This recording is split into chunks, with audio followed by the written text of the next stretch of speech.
Welcome to Futro Stories. Today we're talking about missionary stories. And yes, we have changed to video now, so you get to see our faces. Um, it's just, it takes a lot less editing for me. Um, and I have a very special guest today, and I'm very excited to hear some missionary stories from Ramon.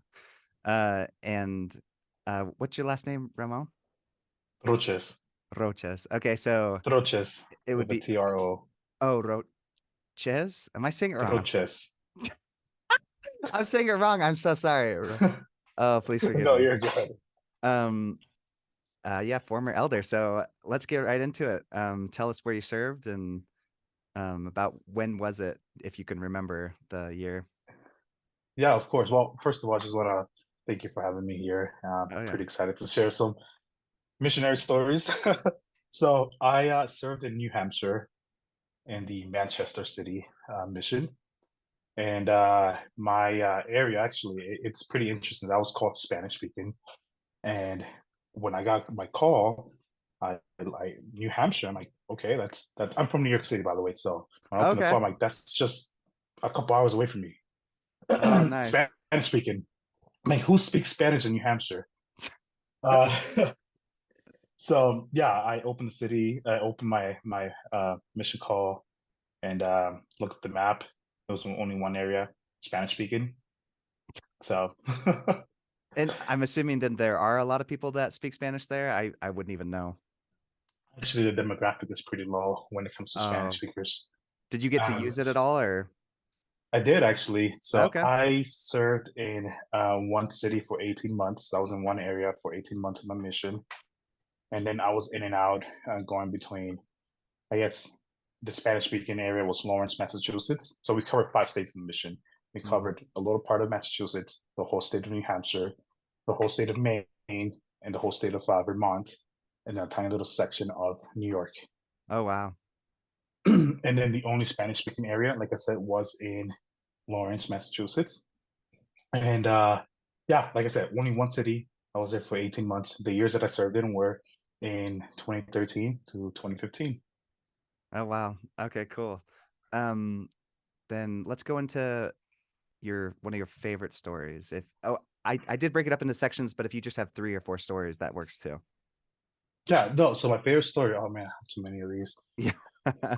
Oh, which one do I choose? Oh, okay, I got one actually. Yeah. So, I got transferred out of Lawrence, Massachusetts. So I was in Lawrence for 14 months.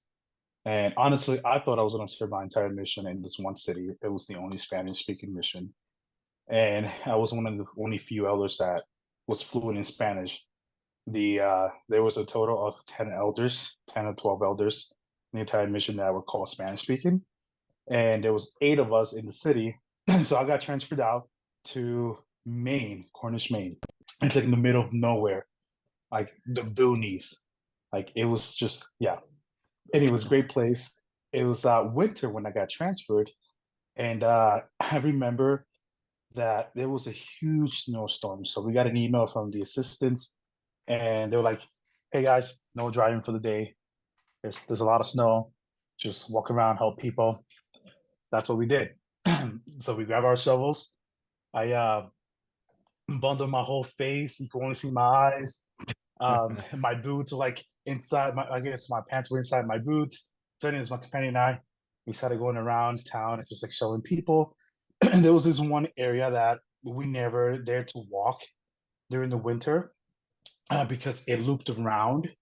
And since it was snowing, once in a while we'll see cars sliding down. So not to risk it, we wouldn't go there. But we decided just to go there. We just like, well, let's just do it. That might Yeah. be somebody that might need help. So we're walking, and my companion was like about 6 feet, like 6'5", 6'3", pretty tall. I'm 5'6", so like almost a whole foot. So this guy's tall, just walking in front of me, and then we hear someone like grunting, like struggling, shoveling, and then she's like, "Please, God, send somebody to me." And then my mission companion's like, "We're here, God sent us." So Yes. then she just like looked at us like, "Wait, what?" And we're like, "Yeah, we're like we're sent by God, and we want to help you out." And yeah, we shoveled her entire um walk, her I guess the path to her walk, and then some of her where her car was. And by the way, this snowstorm was probably like 3 feet. Like it was up to my knees. And from there, yeah, it was pretty fun. Like we were able to teach her. Um, we learned a lot from her. She was just a widow. Husband passed away a couple months before I was transferred into the area, and yeah, she was struggling, and I think it was like the perfect moment we were able to find her. And yeah, that's like one of the parts of my mission that I really love is like the unique aspects that you'll meet people who are ready for the gospel, Yeah. and yeah, God has like perfect timing in my opinion. Oh, totally agree. And you just get to meet so many people. And you connect with so many people. I think it's a beautiful thing. Yeah, exactly. Um, do you have a wild story? I do actually. So, Okay. like I said, this same companion, um, Elder Richens, very tall guy and very thin, and I'm the opposite. I am very short and I'm very thick, or you call it chubby, fat, or whatever you want to call it. So we lived in Cornish, Maine, which was like in the middle of the area, and we had a less active that wanted to meet with us, and they lived basically like what was it, like 100, maybe 200 miles away from the area. So we said, well, let's just go in the morning and kind of just go visit him, and then knock doors. So we go, and at first he's like kind of weird. He's like, guys, like we gotta keep it low. He's like, I'm just renting a room out from this place. It's like, so he's like, please, let's just keep it chill. So I'm like, okay, okay. By the way, this is like 2 hours away. We were now in New Hampshire instead of Maine. And if you don't know, New Hampshire's logo is live free or die, something like that, die Oh, hard. really? So basically, it's like, hey, if you go to my property, I will shoot you. In other words, Yeah. so we're in this like less active house, and I really need to use the bathroom. And my companion's like, yeah, let's go. So we asked, like, hey, can we use the restroom? And he's like, yeah, yeah, like go down this hallway, and then it'll be to the left. So that we go, and I guess the owner of the house went out of the room and started arguing with the less active. He's like, who are these people? And my companion and I are in the bathroom, but I kind of like hear some type of argument. And we come back, and then this guy's like, I don't know who these guys are. He's like, they better get the F out of here, and just draws a gun. And I'm there, I'm like, oh, whoa. I'm like, that escalated real quick. So then my Yeah. companion's in front of me, and he turns sideways. I'm like, no, no, don't turn sideways. I'm like behind it, and I'm Yeah, trying to use him turn as a shield.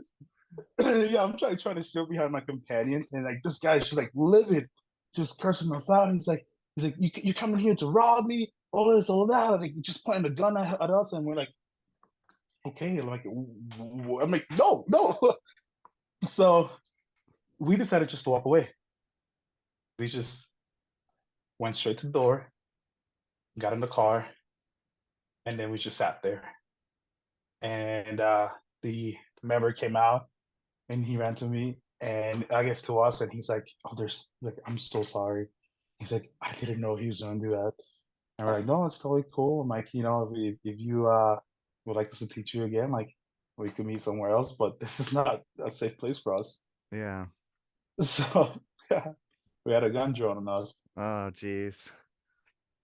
Uh, uh, and then the next section would be, it's been a while since I've done this. Uh, is it spiritual? There's there was one section before that though. Funny story. Oh, funny story. Yeah. Hmm. I mean, let me think of a funny story. Yeah. Well, it could be Um, funny to you. there, It there, doesn't there, necessarily. Yeah. man, there were so many funny moments in the mission. Sure. I mean, I'll share a really quick one, and then I'll share kind of like actually, this is Sure. more like like so in the city that served in Lawrence, Massachusetts, there was four elders living in one apartment. So we had two apartments, and there was one apartment in another side of the city, and then one apartment towards like close to the south side. So I lived in the south side for I want to say 10 months in my mission, and I don't know where we got the idea to buy Nerf guns, and we did. And I had a companion that refused to buy a Nerf gun, but then he went and bought a PVC pipe, Yes. and he would just put the dart in there and just. So I remember like every night we'll come home 9 p.m. and then my companion and I will just like walk to the house and like this is kind of like it's kind of weird. Lights are off. I'm like, I think this is a setup. And then my companion's like, no, it's fine. Like, it's only fine. Well, yeah, we go inside. We got ambushed. Those type of Yes. moments, like I always thought, like the mission is like a serious thing you should do, but you should have fun while you're doing your mission. Yeah. That's Well, always been my thought. I love PVC pipes that it usually leaves a welt after you use them. Oh my gosh. It's so much Yes. fun. Yeah, and like they left two like pistols on the front door. And I'm like, yep. I'm like, it's going down. And like they went with us like with the big guns and like the PVC pipe. I'm like, that's not fair. Yeah. Yeah. Uh, And then I had actually a funny story. I used to play a game. So for when I got invited to family home evenings, there was growing up, my mom used to play a game with us where a you get flour and you pat it down in a bowl and you put it upside down and you get like a little tower, or it's just like the shape of a bowl with flowers. So the game that I played with my family is like you put a penny or a coin, and then yeah. everybody cuts a little section until whenever the coin falls. So I decided to play this with a family. Actually, this family was great. They the mother was kind of like a dry Mormon, so she was like wanted to get baptized, just couldn't because she was not married to her partner, and basically she grew up going to the church, but just never had the chance to get baptized. And when she wanted to, she couldn't because she was not living some of the commandments. But anyways, she wanted her kids to join the church, and my companion and I decided to play this game for FHE, and we started playing. And then at the end, one of the daughters, drops the coin, and then we're all having a great time. And next thing you know, she grabs a handful of Oh flour no. and just throws it at her mom, and her mom's like shocked.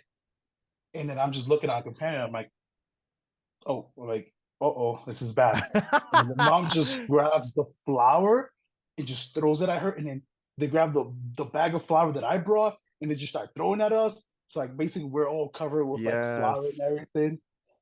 Yeah, like that was such a great experience. And like we were able to bond with this family, and yeah, it was fun. I walked home covered in flour. I could just see you walking home. There's like a trail of just flour back to the Yeah, house. basically. Yeah. Oh, that's great. And then the last section is spiritual, and then you can end with your testimony in Yeah. Spanish. Oh, Spanish. Well, Spanish whatever is so language you rusty. spoke from your mission, if you'd like. Yeah, no, yeah, for sure. Okay, so I'm gonna go back to the story Oh, please, yeah. mentioned. Um, that lady that we found when we were shoveling. Obviously, we told her, hey, God sent us here, and she was very grateful. I remember going over to her house um every other day to check on her. There was rumors going around the little town. Oh, they used to call us the Mormon boys, those guys. And she got kind of like, I guess, wrapped into it, and she already knew kind of a little bit about us as she heard about us. Um, she asked us actually the second day we met her. It's like, so she's like, I hear that you guys wear some like special underwear, Oh, geez. and I'm like, oh no, I'm like, not this. So, anyways, um, we didn't let any of that stop us, and we kept going. My companion got transferred. I got Elder Strong, and I was training him while we were teaching. Sherry was her name, and I remember her breaking down and crying basically almost every time we would go teach her, because she missed her husband so much. And um, I guess that was her second marriage, and her first marriage was very brutal. And I remember her just like bawling out almost every time when we talked about families and how families can be eternal. And one day we invited her to come to church, and actually it happened to be general conference. And Mother Oaks gave a talk on families, on temple work, and families will be eternal. And I remember she was like sitting right in front of us. She got up and just left, just middle of conference. So I'm just like looking at my companion, like, oh my gosh, like what? Yeah. And we went after conference to see her, and she's like, "Is that really true?" And we told her, "Yes, obviously that's true." And she's like, "Prove it to me." And we told her she needed to pray. That was the only way for her to find out. Like I can't tell her. I told her we couldn't tell her from our own words. Like she has to find out to her by herself. And then I got transferred out of the area. And